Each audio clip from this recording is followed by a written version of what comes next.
Petri Pusa, Sportracker on mukana täällä sopimuksettomien pelaajien maajoukkueen valmistautumisleirillä. Ja tässä on 2 pelaajalla rinnuksia ympäri tuosta testivyötä. Kerro vähän, mistä on kysymys.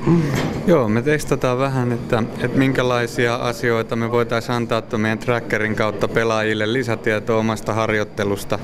Siellä on tämmöisiä perusasioita, mitä me mitataan, niin kuin matka, joka on liikuttu, vauhti, ja sitten meillä on sykemittarit mukana, että saa myöskin sykkeen mukaan. Ei mitään semmoista uutta, mitä pelaajilla ei tietenkään olisi muutenkin käytössä, mutta tässä tulee helpolla tavalla se heille omiin puhelimiin ja katsotaan myöskin, että miten me voitaisiin kehittää tuota sovellusta niin, että sieltä tulee ehkä jatkossa jotain lisäominaisuuksia, mitä tällä hetkellä ei ole vielä tarjolla.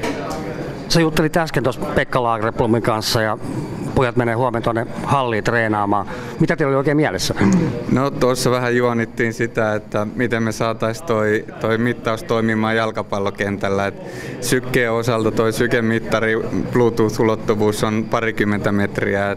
Et siinä on pieni riski, että se ei ihan riitä kattamaan koko jalkapallokentällä liikkumista. Ja nyt kun on tämmöisestä treenitilanteesta kyse, niin voi olla, että joudutaan sitten kokeilemaan jotain keinoa saada puhelin siihen mukaan, jotta saataisiin suoraan tallennettua tämä liikkuminen ja syke myöskin treeneistä. No, mutta se nähdään huomenna, miten se onnistuu. Joo, katsotaan. Sieltä tulee varmaan mielenkiintoista dataa, kun nähdään, että millä tavalla vaihtelee. Kun otetaan muutamalta eri pelaajalta, niin siinä aina vähän erilaisia tuloksia tulee silloin.